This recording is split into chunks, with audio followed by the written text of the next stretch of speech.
Good evening, everyone. It is Friday. Weekend is here.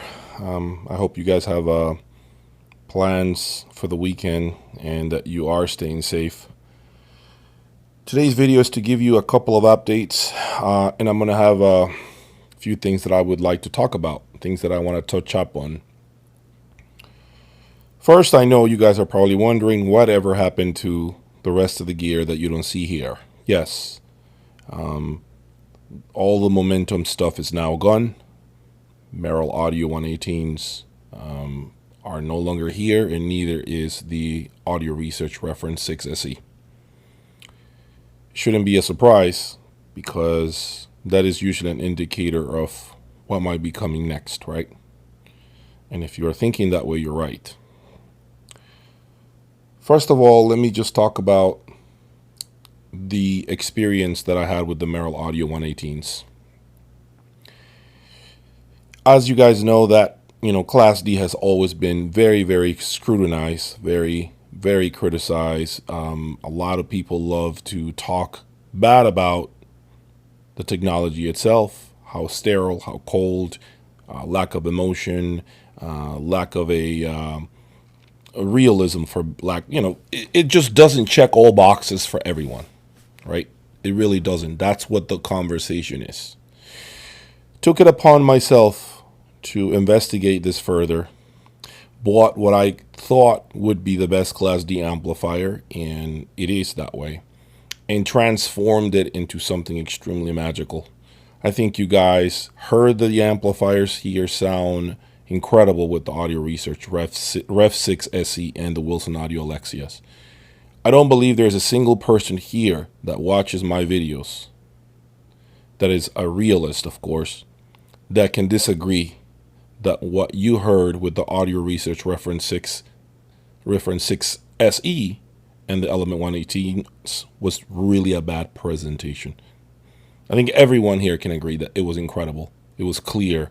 It had tonality. It had emotion. It had clarity. It had it all. I honestly feel that is still the best my Alexia 2s have sounded, hands down, and potentially even be one of the best sounds I have ever achieved here in this room. Okay, I am not even going to BS, and I never thought it would involve a Class D amplifier. So for those of you who are looking for one Class D amplifier, now you know what really the sky is the limit. And it's really about synergy and the combinations you know how to put together. Okay, so you really need to know your stuff, do your homework. Oftentimes when you buy a component, it's you're playing Russian roulette, unfortunately, and it is part of the game, guys. We all do it. I do it. Everyone does it. You're trying to mix and match and do this and do that, and sometimes you win, sometimes you don't win. I just had a gut feeling that a tube line stage with those Element 118s were going to give me soul, speed, clarity, excellent bottom end control, and I think I got that. I think it paid off. I impressed myself with what I was able to do with the Merrill Audio 118s.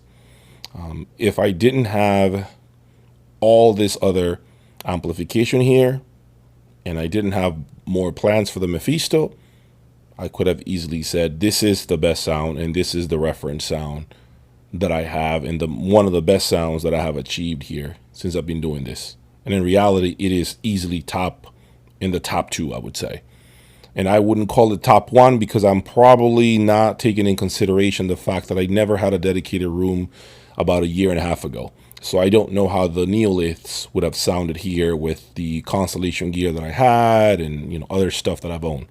So, but I'm going to say that was easily a top two setup, without a doubt.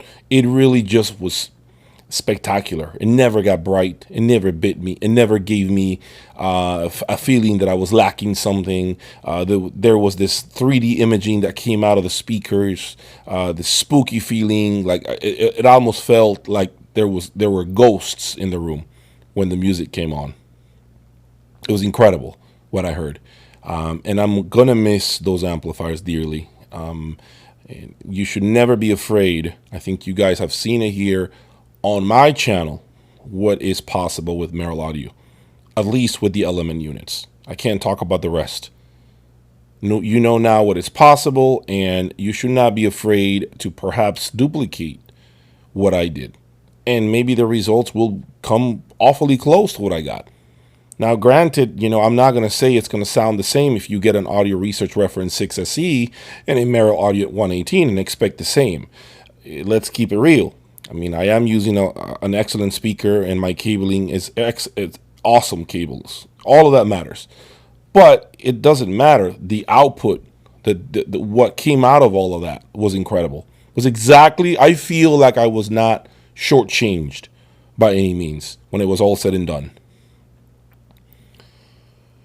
I also got rid of the Momentum HD preamplifier and amplifier. My thoughts were that, first of all, those two pieces, I had done my time with them. Just like with the Luxman. I did what I needed to do. I was very curious about the preamplifier. I was very curious about the synergy of the amp and the preamplifier, and that was actually the reason why I bought it together as a set, because I wanted to hear the full synergy. I loved the clarity, the emotion, the synergy, the looks. For me, that's always going to be the best looking stuff I've ever seen. I mean, there's nothing better looking than the Momentum stuff. I just felt like maybe the S250 was not going to be the amplifier here. I need great amplification for the Alexias. And although the S250 is a great amplifier in its own right, it doesn't have enough power to open up the speakers. It can drive them, but there's a difference between driving a speaker and actually owning it as an amplifier.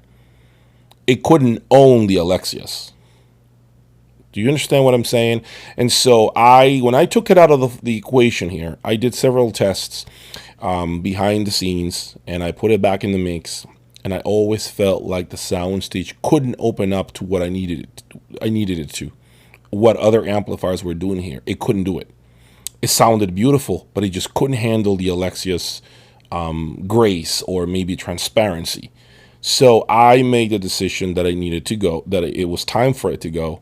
And on top of that, unfortunately, part of the transaction had to involve the Momentum HD preamplifier because, it goes with it. It's really the matching set. When it comes to the Momentum HD preamplifier, it really is one of the top 3 preamplifiers, best preamplifiers I have ever owned. I've always been very impressed by that preamplifier. Extremely impressed. It never let me down. It just always captured me. It always had a feeling. It always had a way with me to get me into the music and get me to sit down. I will say that at times I did suffer with a little bit of brightness with it. I can't really blame it on it. I could say that it could have been maybe the fact that the cabling that I had here was a little too tilted for it. Maybe the power cords, maybe the transparent cables that it came with. I don't know. I just feel like at times it got a little too over. Just it was a little too hyper in terms of the tonality for me. But that does not mean that it was not a great component. It really, really is still one of the best preamplifiers I've ever owned. And I'm gonna miss that piece dearly. But as everything, time, the show must continue. There's no question about that. I think that the Alexia 2s would actually benefit more from M400s. But I said it before, and I'm going to say it again. The S250 has more soul than the M400s. No question about it. Okay, don't ever doubt that. If you're looking for more emotion and more of an intimate presentation, and you don't have a speaker like the Alexia 2, go with an S250. Don't even worry about the M400s. You're not going to need the extra power. Okay, there's something more delicate, more intimate that the S250 brings to you that the M400s miss by a bit, just a bit, but they do miss certain things that the S250 has. The REF6SE was something that I really did not expect to get rid of so fast. There is a reason why. I really had more plans for it. right when it was on its way to me. The plan was what I did with it with the Merrill Audio, and it paid off. It worked really well with the Merrill Audio 118s. We all know what the Merrill Audio 118s have been doing here over the last couple of weeks, and I think towards the end of their run here, they really showed what they were capable of doing. But that was also due to the REF6SE. It's a great line stage, excellent line stage. I was almost tempted to do some tube rolling with it. I was going to try to swap out some tubes and buy some Russian tubes and vintage stuff and get it to sound different and maybe even more impressive. But unfortunately, everything came to an end too soon because of the Mephisto. The Mephisto and the REF6SE, to me, was not a great partner. It was not a great partnership. It didn't have the cohesiveness. Together, they did great things. They did good things, but not great things. They had a feeling of, I had a feeling of a little too much at times with the REF6SE on certain tracks, but then it was beautiful on other tracks. But I came to the realization that I'm a believer deep down that the Mephisto is built for a solid state preamplifier. Why? Because I have had the momentum, and I thought it was a better presentation with the momentum. And I have the Merrill Audio, and I would say, although the Merrill Audio, I wouldn't call it a better presentation than the REF6SE, I do like in the direction in which a solid state preamp takes the Mephisto.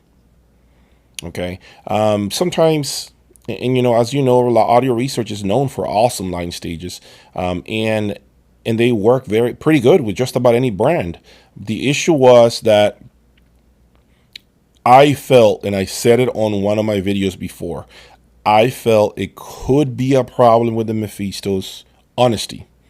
And I did feel like the Mephisto went inside the audio research and it just dug out whatever noise the tubes had, whatever lack of extra detail or information, whatever was missing, it told me. It really was that honest with it.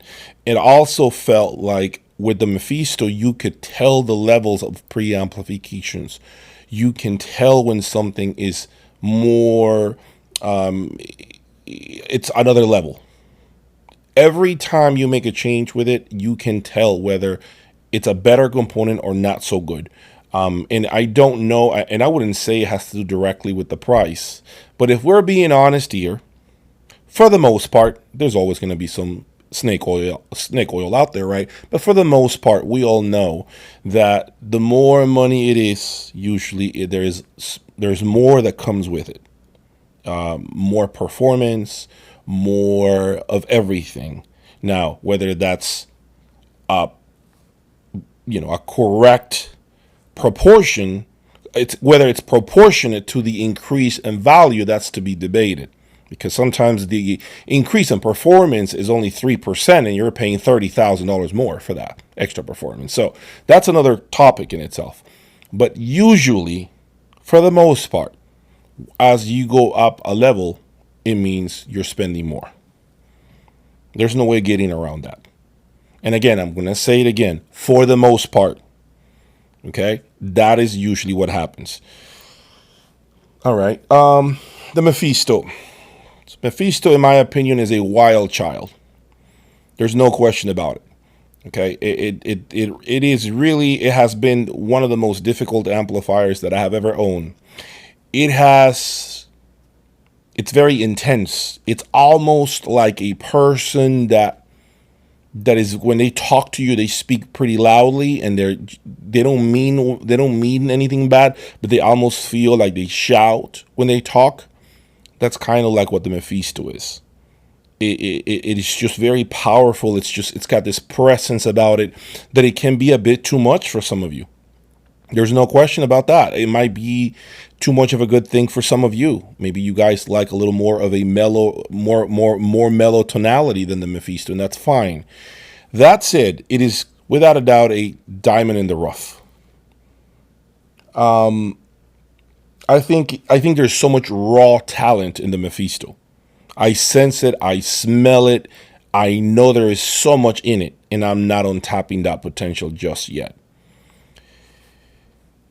What I will say is that what's coming for it will certainly elevate it.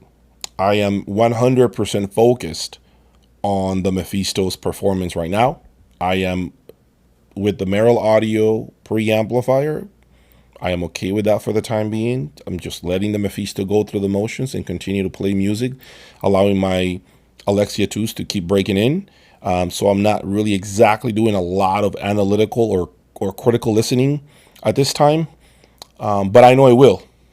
And what's coming, you guys will be able to see on future videos. You guys will be able to tell that we are going in the right direction. Remember, I did it with the Merrill, which a lot of you guys doubted. I'm sure a lot of you guys behind the computer, behind your phones, your iPads, doubted me or doubted the product, and I blew you guys away. Okay, I blew you guys away on that video. You guys know what I'm talking about. So if I did it with a Merrill Audio 118 that had all odds against it, why couldn't I do it with the Mephisto? That's my challenge right now. The challenge in front of me is that huge monster in front of you. That is my challenge right now. That wild horse is the one that I need to know how to ride. And it's not going to throw me off. It's not going to bump me off. And so now it will be a matter of knowing how to partner it with the right cables, the right preamplification, maybe the right outlets, stand, everything. And I think when it moves, when I finally get it where it needs to be, you guys are going to be blown away. So this leads me to my final topic. Well, two more topics. The Parasound amplifiers. Some of you guys are asking me, hey, you're not really talking about them anymore. The truth, guys, is two different levels. And when you have a toy like the Mephisto, it's kind of hard to go back to a Parasound. I'm not saying that the Parasound is no good. It's just two different, maybe just there couldn't be more different, guys. Not only in price, but in performance as well. So it's very difficult to play with a toy that no longer calls your attention. And right now, the Parasound are not doing that for me. So maybe when I bring the Magnepans out at some point, and I know I will, to hear the Mephisto, maybe I'll crank them, on and be able to hear them again. But right now, my mind is not thinking about the Parasound right now. And maybe I just blow you guys away and I enhance those things too and get them to sound far better than you heard them. Far better. So when it comes down to what it comes down to here is system matching. There has been a lot of talk and debate about introducing components into a system. If I can give you advice, and I've already mentioned this before, is always remember, and I think I said it somewhere on one of the forums, but I may just echo it here. This is what happens, guys. As an example, if you have let's say, and I'll use a sim audio just randomly. If you currently own a sim audio amplifier and you spend time doing system matching and the cabling and you have maximum synergy, you got everything sounding good. But now it's time for you to move up the ladder when it comes to amplification. So you're looking for the new model. Let's say you're looking for the 860 version 2. Great. And you're coming from the 860 version 1. Which you already dialed it in perfectly. Chances are very small that you're going to have to make further adjustments by just swapping from that amplifier to the newer model. For the most part, I would say 90% of the times, you're going to get the right results just swapping them out. And you could potentially improve things if you tweak a little more with the new amp, because it is considered probably a better and more resolved amplifier, much more resolved amplification, newer components, newer parts, whatever. Now, remember that, right? You're moving up one step. Usually, you can get away with what you've got. But when you go from a $20,000 sim audio amplifier and you're moving up all the way to the sim audio 888s, which are I believe they're $120,000. That is not a lateral move, guys. That is a whole new tier group of amplification. Now you're going to for sure have to make other adjustments. Now your $7,000 line stage is not going to cut it on a $120,000 amplifier. Even though it's the same company, it's not going to. It's a different tier group. It's a different level, guys. So you're going to have to probably look into a different DAC. You're going to have to probably look into a better line stage, better power chords, and so forth. It's the same story if you change brands. If you've always been listening to Luxman, Parasound, Bryston, whatever, and you're sick of it, you're ready to go into a brand new manufacturer, something with a different tonality, right? Something that sounds beautiful to you, but it's going to take you in a different direction. You can forget about using a lot of the supporting cast you currently own. A lot of the stuff you have is probably not going to work anymore. Now, I'm not saying the whole system, but what I'm saying, generally speaking, we go about this one more time. I'm going to say it one more time. Cables may need to go. Now you may need a better DAC, or maybe a DAC that's not so bright because you chose an amplifier that's a little more forward sounding and you had a little more of a warmer amplifier before. You're going to have to make adjustments to your system. But our first reaction is always, oh, this amp is too bright. Oh, this amp is too warm. I understand that initial reaction. I was guilty of that. But I'm going to tell you, if I've learned anything about this hobby, it really depends, obviously, on the level of experience you have. But sometimes, guys, it's not really even just the component. Sometimes it's just the supporting cast that doesn't get along with it. Now, if you know you're making the right move into a different amplifier and you know you're moving up the ladder, just automatically assume you're going to have to spend more money on other things. For instance, your $1,000 AudioQuest power cord that you might be using right now on a, I don't know, $7,500 amplifier. That may not be that might not be the right power core for a $30,000 amplifier. That amplifier might have bigger power supplies, much more, power. That power core might be too lethargic, too slow, too anemic sounding with an amplifier that needs that much power. So think about it like that. Okay, you have to, as you move up the ladder, whether it's using an amplifier, a preamplifier, or speakers, so does the rest of your system. The rest of your system needs to be elevated. This is why oftentimes when you buy a speaker like the Alexia that you see here, or any other brand, Magic or whatever your brand of choice is, it's important that the rest of your system is up to the same level, or you're going to fail miserably. Okay, and now my last point was in regards to the Alexia 2s. The Alexia 2s, in my opinion, are a speaker that has totally changed the way I listen to music. The Alexia 2 has a level of transparency that I don't believe I have ever heard, that I have owned, of course, that I have heard so easily.